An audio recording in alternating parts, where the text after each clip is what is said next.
નમસ્કાર વિદ્યાર્થી મિત્રો. સેન્ટ ઝેવિયર શાળા દ્વારા જે ઓનલાઈન ક્લાસની શરૂઆત કરવામાં આવી છે એના આ ચોથા લેક્ચરમાં હું આપ સર્વેનું હાર્દિક સ્વાગત કરું છું. તમે લોકો જાણો છો કે અત્યારે પરિસ્થિતિને અનુરૂપ આપણે ઓનલાઈન ટીચિંગ એ દ્વારા જ અભ્યાસક્રમ જે છે એ આગળ વધારી શકીએ છીએ અને આ એક વિકલ્પ પણ છે.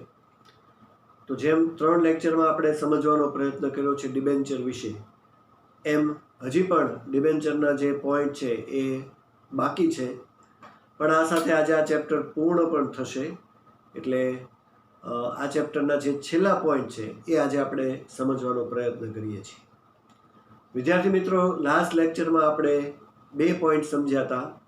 એક ડિબેન્ચર હોલ્ડર્સના અધિકારો, હક જેને કહી શકાશે, અને બીજું ડિબેન્ચર ટ્રસ્ટ ડીડ, જેને ન્યાસ કરાર વગેરે નામથી ઓળખવામાં આવે છે.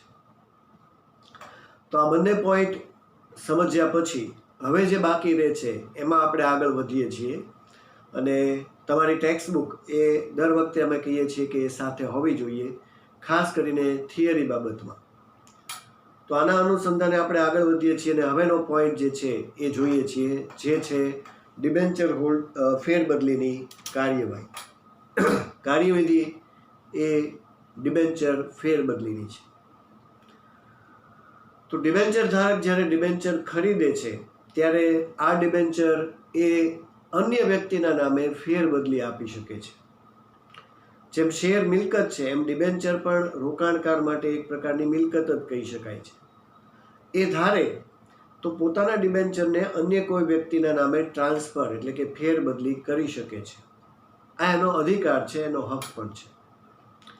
તો જ્યારે આવી ફેરબદલી ડિબેન્ચર ધારક કરે છે ત્યારે એમાં એક કાર્યવાહી કે કાર્યવિધિ તમને જે બતાવેલી છે એના પોઈન્ટ આપણે એક પછી એક સમજવાનો પ્રયત્ન કરીએ. વિદ્યાર્થી મિત્રો, આપણે ડિબેન્ચર બહાર પાડવાની જે આખી કાર્યવાહી જોઈ એમાં મુદ્દાના નામ સાથે આખી કાર્યવાહી સમજાવેલી હતી.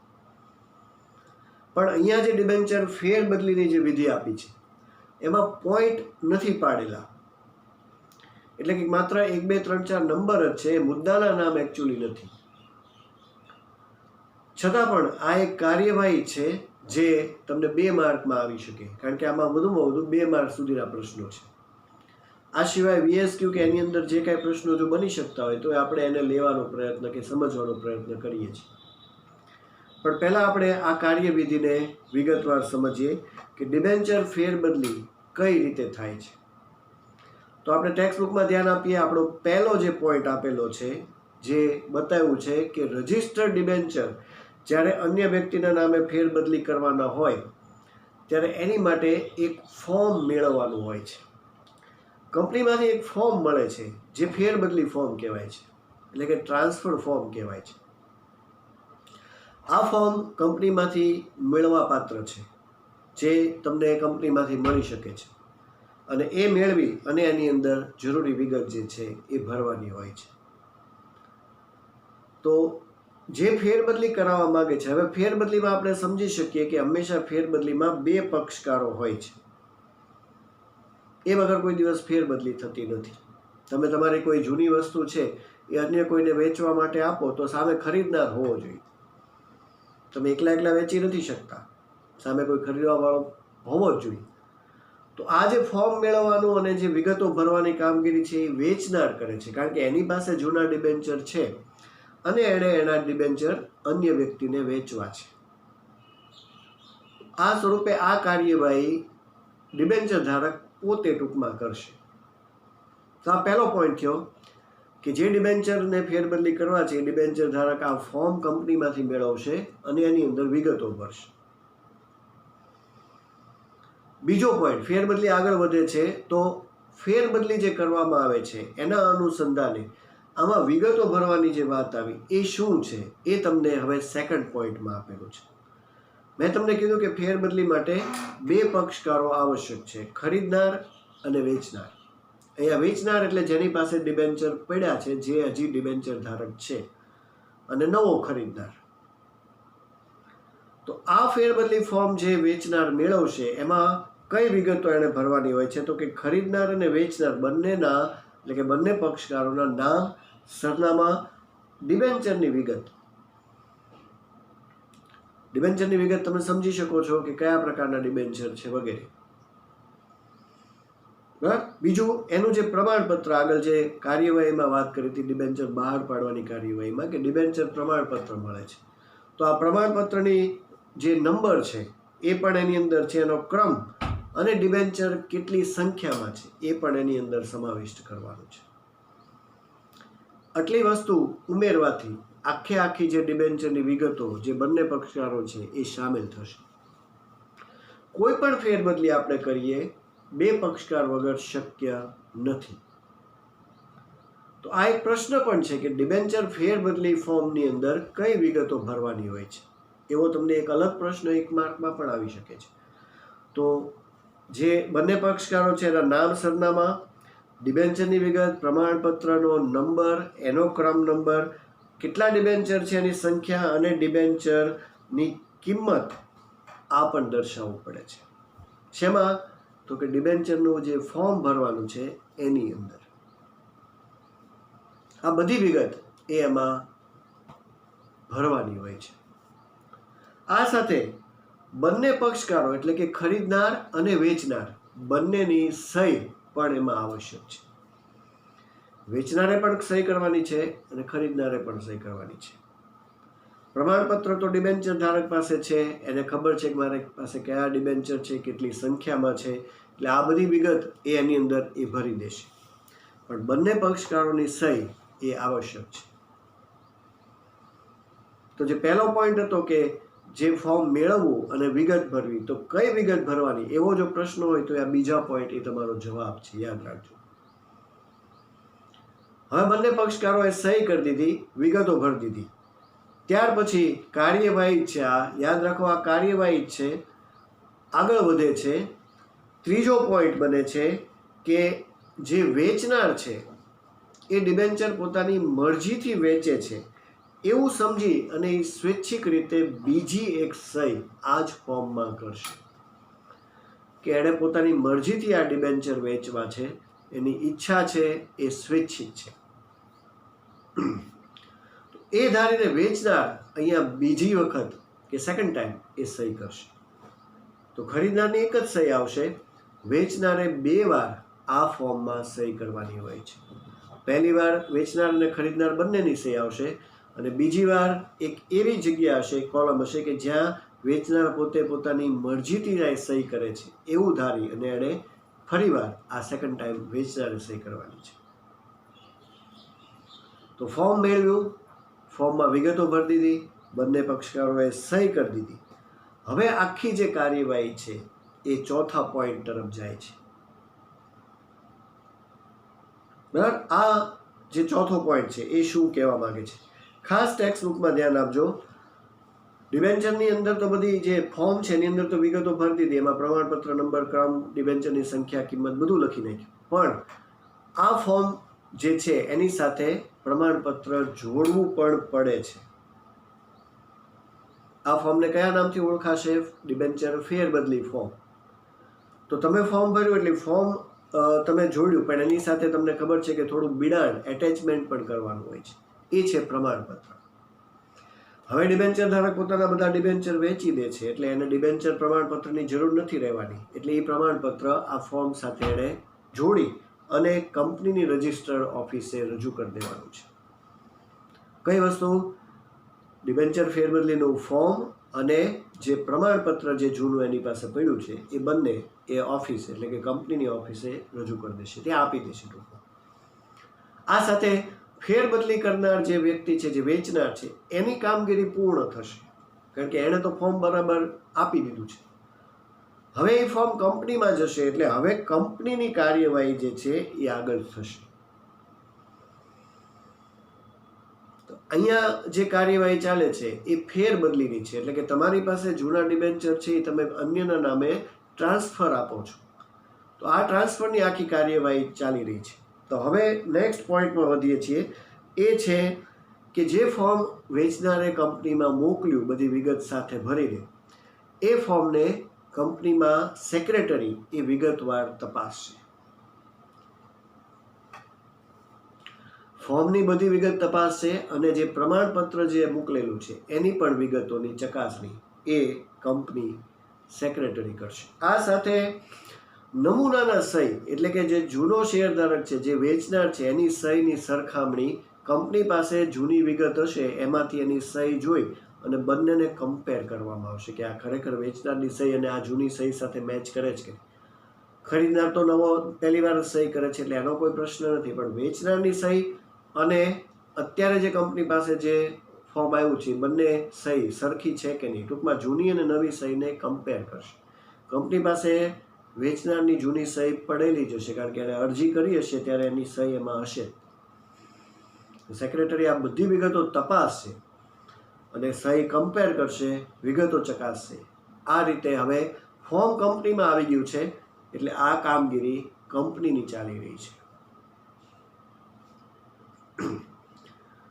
બરાબર. તો હવે ફોર્મ મળી ગયું, ચકાસણી થઈ ગઈ, પ્રમાણપત્ર જોવાઈ ગયું, સહી કમ્પેર થઈ ગઈ. આ સાથે તમને જે ટ્રસ્ટ ડીડ હતો એની અંદર જે એમાં એની જે ભરવામાં આવતી વિગતો હતી એમાં એક પોઈન્ટ હતો કે સ્ટેમ્પ ડ્યુટી. મેં તમને કીધું કે એ પછીના પોઈન્ટમાં હું તમને સમજાવીશ વિગતવાર સ્ટેમ્પ ડ્યુટી શું છે. તો સ્ટેમ્પ ડ્યુટી એકચ્યુઅલી એક પ્રકારનો ચાર્જ છે. જ્યારે આપણે કાંઈક ફેરબદલી કરીએ, શેર હોય, ડિબેન્ચર હોય કે કોઈ વસ્તુની કેવી, ત્યારે એની ઉપર અમુક પ્રકારનો જે ડ્યુટી ટેક્સ જે છે એ ભરવાનો થતો હોય છે. આ વેચનારે ભરવો પડતો હોય છે. આ એકચ્યુઅલી સરકારની આવક છે. તો સ્ટેમ્પ ડ્યુટી વેચનાર ભરશે એટલે સેક્રેટરી તપાસશે કે આ જે ફોર્મ ને વિગતો પ્રમાણપત્ર બધું આવ્યું છે એની સાથે સ્ટેમ્પ ડ્યુટી ભરેલી છે કે નહીં. હવે સ્ટેમ્પ ડ્યુટી હંમેશા અત્યારની જે ડિબેન્ચરની કે શેરની જે કોઈ કિંમત હોય છે એને આધારે નક્કી થતી હોય છે. એને કહેવાય છે પ્રવર્તમાન કિંમતને આધારે, નહીં કે બજાર કિંમતે. દાખલે કે કોઈ વ્યક્તિએ શેર જે ખરીદ્યા એની કિંમત ત્યારે 50 રૂપિયા હતી જ્યારે એણે નવા ખરીદ્યા ત્યારે, પણ અત્યારે જે બજાર કિંમત છે એ 90 રૂપિયા છે, 50ની એટલે 90 છે. તો હવે એણે સ્ટેમ્પ ડ્યુટી 90 રૂપિયા લેખે ભરવી પડશે, નહીં કે 50 રૂપિયા લે છે. એટલે અત્યારનો જે ભાવ છે એ કિંમતે ભરાય છે, મૂળ કિંમત ત્યારની જે કિંમત હતી એ કિંમતે નહીં. તો આ જ વસ્તુ જોવાની છે સેક્રેટરી કે સ્ટેમ્પ ડ્યુટી એ બરાબર ભરેલી છે કે નહીં એની તપાસ કરશે, એની નોંધ કરશે. અને અહીંયા શબ્દ વાપર્યો છે પ્રવર્તમાન જે કાયદા અનુસાર, એટલે અત્યારનો જે કાયદામાં સ્ટેમ્પ ડ્યુટી ગણે છે એ અત્યારની બજાર કિંમતે કરે છે, નહીં કે મૂળ કિંમતે. ઘણા લોકો આ સ્ટેમ્પ ડ્યુટી ભરવા કે એને છુપાવવાનો પ્રયત્ન કરે છે. જેમ ટેક્સમાં કહેવાય કે ટેક્સ જે છે ઓછો ભરવામાં આવે છે, એવી જ રીતે સ્ટેમ્પ ડ્યુટી પણ વેચનારનો વધારાનો ખર્ચ છે, પણ એ સરકારની આવક છે એટલે સ્ટેમ્પ ડ્યુટી ઓછી કરવાનો પ્રયત્ન કરશે. તો આવું જે છે એ ચાલતું નથી. એની આપણે વિગતવાર થોડી વધારે માહિતી આપણે શેર ફેરબદલીના ચેપ્ટરમાં સમજશું, પણ અત્યારે આ પોઈન્ટ સમજીએ. તો આ વાત છે કે ફેરબદલી હવે એણે બધી વિગતો તપાસી એટલે અહીંયા એક નવું રજિસ્ટર બનશે. દર વખતે વિદ્યાર્થી મિત્રો દરેક વખતે રજિસ્ટર જે છે અલગ અલગ બને છે. જેમ કે આ સભ્યપત્રક હોય તો એ સભ્યપત્રક એક રજિસ્ટર છે, આવેદનપત્રક એક રજિસ્ટર નોંધાય છે, વહેંચણી પત્રક છે, એવા અલગ અલગ નામ છે. એમ અહીંયા ટ્રાન્સફર થઈ રહ્યું છે એટલે આની માટેનું રજિસ્ટર એ ફેરબદલી રજિસ્ટર કહેવાશે. એની અંદર સેક્રેટરી આ બધી વિગતોની નોંધ કરશે. એને ફેરબદલી રજિસ્ટર કહેવાય છે. આ સંપૂર્ણ વિગત એની અંદર તપાસી અને પછી રજિસ્ટરમાં નોંધશે કે આ આપણા જૂના ડિબેન્ચર ધારક છે, એના શેર ડિબેન્ચર એને વેચવા માટે આપણે મોકલ્યું છે ફોર્મને વિગતો, તો હવે એ બતાવવા માટે રજિસ્ટર આ છે. કારણ કે આખું ફોર્મ લઈને તો મિટિંગમાં ન જવાય, એની માટે એક રજિસ્ટર જ સરસ બનાવવું પડે. રજિસ્ટરમાં આ બધી વિગત નોંધી શકાય.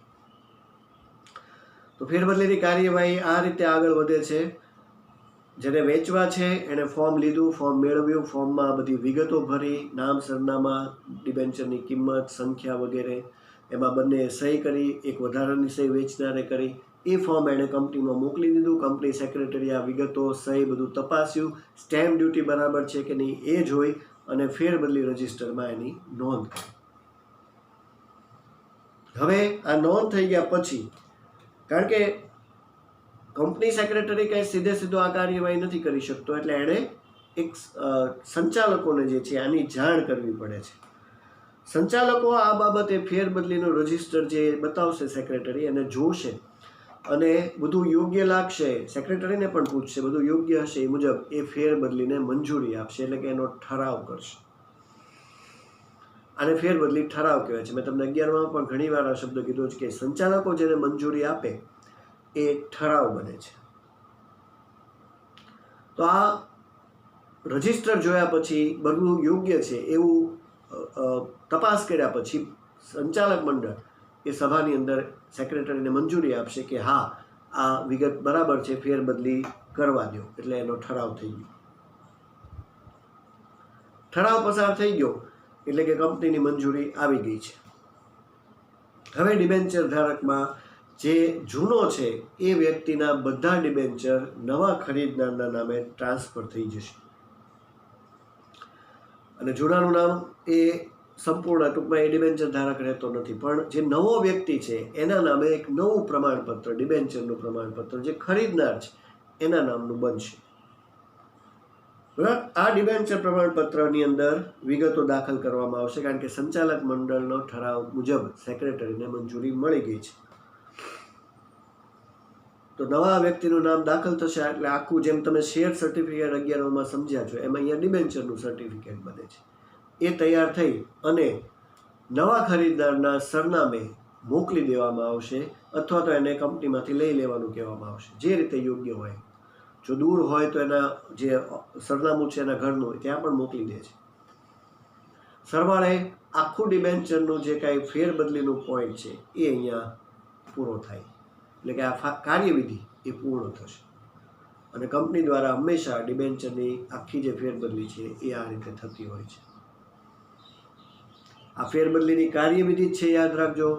આ પણ એક પ્રશ્ન જ છે, 2 માર્ક સુધીમાં આ પ્રશ્ન આવે, પણ મેં તમને 1-2 પોઈન્ટ બીજા પણ કીધા કે ફેરબદલી પત્રક, ફેરબદલીના ફોર્મમાં શું વિગત હોય છે, શું વિગત ભરવી પડે છે, કોની સહી 2 વાર આવે છે, એવો MCQની રીતે આપણે એ થોડું વિચારવાનું છે આ કાર્યવિધિને સમજી. બરાબર. તો આ થઈ ડિબેન્ચર ફેરબદલીની વિધિ. આ સાથે જે મેઇન પોઈન્ટ આ ડિબેન્ચરના ચેપ્ટરના હતા એ અહીંયા પૂર્ણ થાય છે.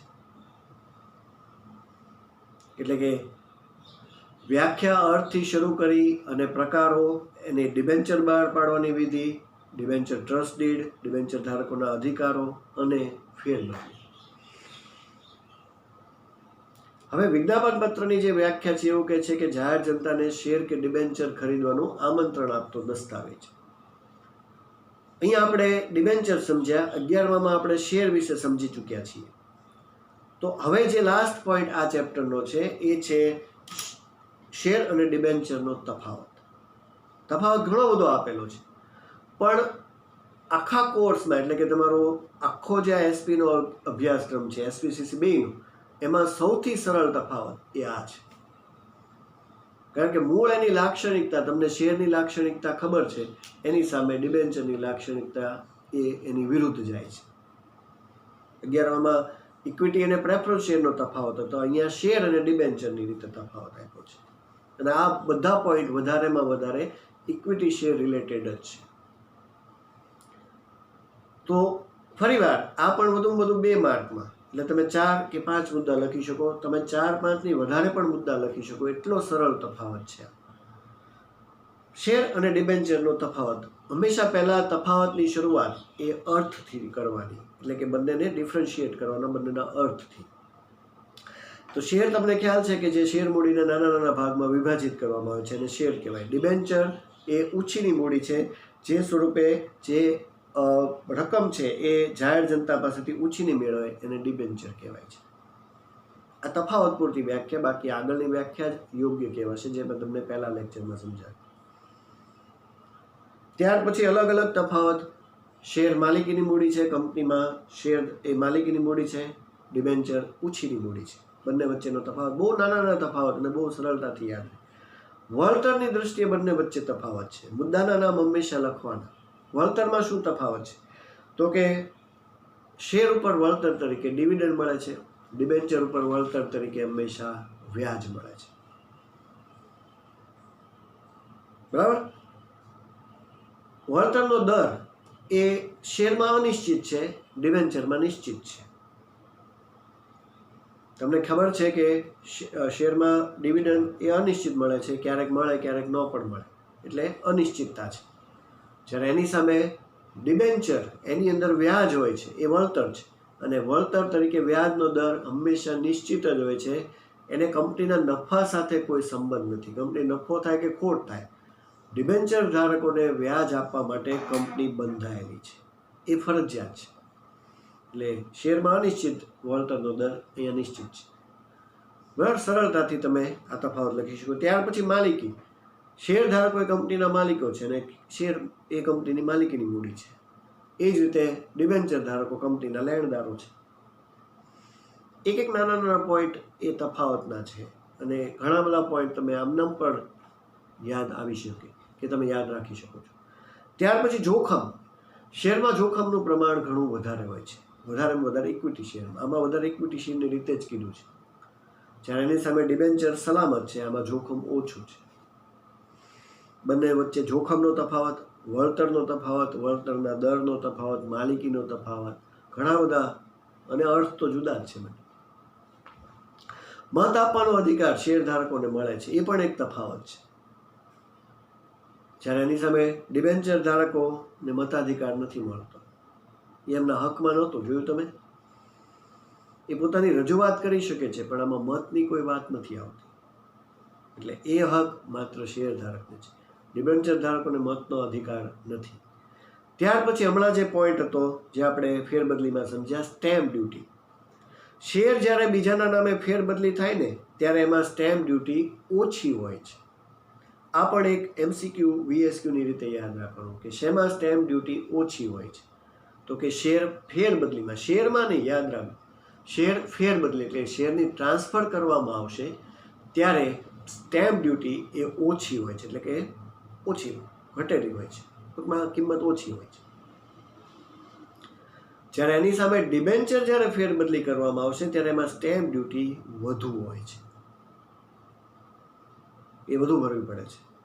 આ બંને વચ્ચેનો તફાવત. તો આ તફાવતમાંથી પણ વિદ્યાર્થી મિત્રો યાદ રાખવાનું કે તફાવત ખાલી 2 માર્ક એ રીતે 4 માર્ક એવા જે રીતે નથી યાદ રાખવાનો, એની અંદરથી પણ ઘણા MCQ VSQ પણ બનતા હોય છે. એટલે એ વસ્તુથી પણ આપણે પરિચિત રહેવાનું કે આમાંથી પણ કોઈ પ્રશ્ન બની શકે, જેમ કે આ સ્ટેમ્પ ડ્યુટીનો મેં તમને કીધું. આ સિવાય તો ઘણા બધા છે, શેમાં જોખમ વધારે છે, શેમાં જોખમ ઓછું છે, વળતર શેમાં ડિવિડન્ડ વળતર તરીકે મળે છે, એવા બધા પણ નાના નાના પ્રશ્નો MCQની રીતે VSQની રીતે આવી શકે. એ તો આપણે યાદ રાખી જ શકીએ છીએ.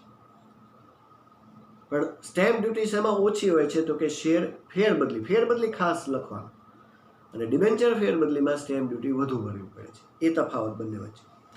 ત્યાર પછી નાણાં જે પરત મેળવવાનો જે હક છે, અધિકાર છે, એ બાબતે કીધું છે કે શેરધારકોને કાયદેસર રીતે નાણાં પાછા મળી શકતા નથી. એ તો તમને ખ્યાલ છે કે કંપની ક્યારેય પણ શેરધારકોને મૂડી પરત કરતી નથી. ઇક્વિટીમાં કંપનીનું વિસર્જન થાય ત્યારે પણ છેલ્લે ઇક્વિટી શેરધારકોને નાણાં પરત મેળવવાનો અધિકાર છે. આ રીતે બંને વચ્ચે તફાવત છે. એની સામે ડિબેન્ચર ધારકોનો આ જે હક છે એ પહેલો છે, નાણાં પહેલાં પરત મળે છે એમને, અને વિસર્જન વખતે પણ એમનો પહેલો અધિકાર એ પ્રથમ છે, નાણાં મેળવવાનો. શેરધારકોને છેલ્લો અધિકાર અને ડિબેન્ચર ધારકોને પ્રથમ અધિકાર છે. આ પણ બંને વચ્ચે નાણાં પરત મેળવવાની દ્રષ્ટિએ પણ એક તફાવત છે. ત્યાર પછી મિલકત ઉપર જે બોજ કીધું છે, શેરમાં આપણે સમજ્યા છે, શેરમાં કોઈ મિલકત મૂકવામાં આવતી નથી, એટલે કોઈ બોજ ઊભો થતો નથી. જ્યારે એની સામે ડિબેન્ચરમાં તમને ખ્યાલ છે કે મિલકત બોજ ઉપર બોજ મુકાય છે, એટલે મિલકત ગીરવે મુકાય છે, એટલે એની પર ટૂંકમાં બોજ ઊભો થાય છે. તો શેરમાં કોઈ બોજ નથી, ડિબેન્ચરમાં મિલકતો ઉપર બોજ છે. એ બંનેને જુદા પાડે છે. ત્યાર પછી મૂડીમાંથી ચૂકવણી. આ એક પોઈન્ટ થોડો અલગ છે, એને સમજજો ખાસ. આ 11મો પોઈન્ટ આપણે સમજી રહ્યા છીએ. કંપનીની મૂડીમાંથી શેર ઉપર ડિવિડન્ડ નથી આપી શકાતું. કંપનીની મૂડીમાંથી, એટલે મૂડી એટલે કઈ કીધી? શેર મૂડીના તમને 5 પ્રકાર સમજાવ્યા હતા. એમાં જે પહેલી મૂડી થઈ, કોઈને નામ યાદ હોય તો સત્તાવાર મૂડી, જેને ઓથોરાઇઝડ કહેવાય છે. આ મૂડીની અંદરથી ક્યારેય પણ એ ડિવિડન્ડ આપી શકાતું નથી. ડિવિડન્ડ શું છે એ વિશે આપણે, એ વળતર છે, તમને ખ્યાલ છે કે શેર ઉપર વળતર તરીકે ડિવિડન્ડ છે, પણ ડિવિડન્ડ આખું શું છે એ પોઈન્ટ આપણે આ સેક્શનના પહેલા ચેપ્ટરમાં સમજશું કે આ વળતર એકચ્યુઅલી શું છે. પણ ક્યારેય પણ ડિવિડન્ડ હંમેશા નફા આધારિત હોય છે. કોઈ દિવસ શેરધારકોને ડિવિડન્ડ એ આ મૂડીમાંથી, જે કંપનીની સત્તાવાર મૂડી છે એમાંથી ક્યારેય નથી અપાતું.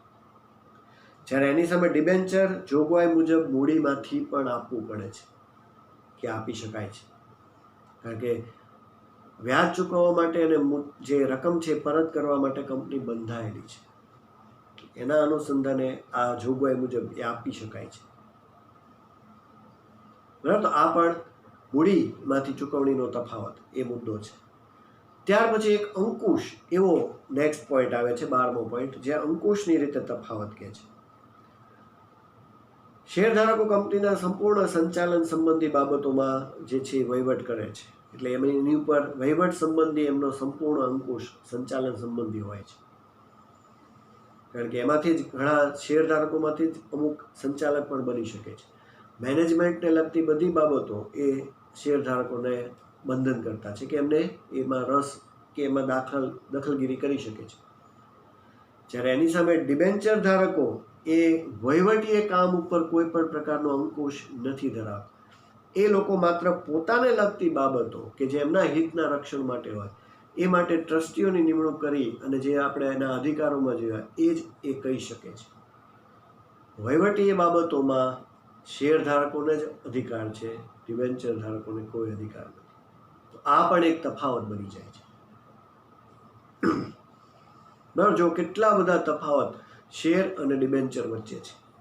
તમે નાના નાના 4-5 તફાવત યાદ રાખી લો, તમે 2 માર્ક આમાંથી ઇઝીલી એ એટેન્ડ કરી શકો છો. હવે છેલ્લો પોઈન્ટ કંપની બંધ થતી હોય ત્યારનો, અને એ છે વિસર્જનની માગણી. કંપની બંધ થાય ત્યારે કંપની બંધ કરવાની માગણી એ શેર ધારકો કરી શકતા નથી, કારણ કે એમને પૈસા પાછા આપવા માટે કંપની બંધાયેલી નથી. એટલે કોઈ કંપનીનું વિસર્જન કરાવવાની માગણી શેર ધારકો ક્યારેય નથી કરી શકતા, એ એમનો હક નથી. જ્યારે એની સામે ડિબેન્ચર ધારકો એ વિસર્જનની માગણી કરી શકે છે. જો કંપની એમને નિયમિત વ્યાજ ન આપતી હોય કે જે મુદ્દત પૂરી થઈ મૂડી પરત ન આપતી હોય તો કંપનીના ડિબેન્ચર ધારકો વિસર્જન એટલે કે કંપની બંધ કરવા સુધીની માગણી પણ કરી શકે છે. આ હક શેર ધારકોને નથી. 13 પોઈન્ટ એ તમને આ તફાવતમાં આપ્યા છે. આમ તો ઘણો મોટો પ્રશ્ન બની શકે, પણ કારણ કે આની અંદર મેં કીધું કે સી સુધીના જ વિભાગમાં પ્રશ્નો છે, એટલે આ 2 માર્કમાં જ તફાવત, આના દરેક પ્રશ્નો વધુ 2 માર્કમાં આવી શકે. પણ 2 માર્કમાં 2 પ્રશ્નો છે, એટલે એ સ્વરૂપે આ પણ એક પ્રશ્નની રીતે આવે. તો 4 મુદ્દા કે 5 મુદ્દા તમે ઇઝીલી આમાંથી ઘણા બધા પોઈન્ટ જે છે તમને આમનામ જ તમે યાદ રાખી શકો એવા સરળ મુદ્દા તરીકે આ શેર અને ડિબેન્ચરનો તફાવત. તો આખું ચેપ્ટર અને એની જે મહત્વની બધી જે બાબતો હતી એ અહીંયા આ પોઈન્ટ સાથે એ પૂર્ણ થાય છે. આપણે આખું ડિબેન્ચરનું જે 6 માર્કનું ચેપ્ટર છે એ વ્યવસ્થિત રીતે ખૂબ જ સરસ રીતે અહીંયા સમજ્યા છીએ. હવે આ ચેપ્ટરને અહીંયા પૂર્ણ કરીએ છીએ, એટલે કે એની સમાપ્તિ કરીએ છીએ, ત્યારે હું તમને આ ચેપ્ટરના જે સ્વાધ્યાય છે એના MCQ એ સોલ્વ કરાવી દઉં છું. ખાલી MCQ, અને એ પોઈન્ટ મેં તમને અહીંયા આપ્યા જ છે, છતાં પણ એકવાર બોલી જાઉં છું. સ્વાધ્યાયના MCQમાં પહેલું છે ડિબેન્ચર એટલે, તો એમાં જવાબ છે B. ત્યાર પછી બીજું, જેમાં જવાબ છે A. ત્યાર પછી ત્રીજો, એનો જવાબ છે D. ચોથું, એનો જવાબ છે A. 5, એનો જવાબ D છે MCQ. 6, એનો જવાબ પણ D છે, અને 7 અને 8 આ બંનેના જવાબ A છે. બરાબર, તો આ તમારા MCQ પણ સાથે સોલ્વ થઈ ગયા છે. આ સાથે આ 6 માર્કનું અને SPનું ત્રીજું ચેપ્ટર એ અહીંયા આપણે પૂર્ણ કરીએ છીએ. આજે જે પોઈન્ટ આપણે અહીંયા સમજ્યા છીએ એનું એક હોમવર્ક એ તમારે કરવાનું છે. ફેરબદલીની કાર્યવાહી જે ડિબેન્ચર ફેરબદલી અને શેર અને ડિબેન્ચરનો તફાવત, બે પોઈન્ટ એક વાર તમારે લખી અને હોમવર્ક બતાવવાનું છે. તો આ તમારું હોમવર્ક રહેશે. આ સાથે આજનો આ ચોથો લેક્ચર એ અહીંયા હું પૂર્ણ કરું છું. હવે નેક્સ્ટ લેક્ચરમાં આપણે બીજું એક ચેપ્ટર જે આગળ કરશું એ માટે આપણે ફરીવાર નેક્સ્ટ લેક્ચરમાં મળીએ છીએ. નમસ્કાર વિદ્યાર્થી મિત્રો.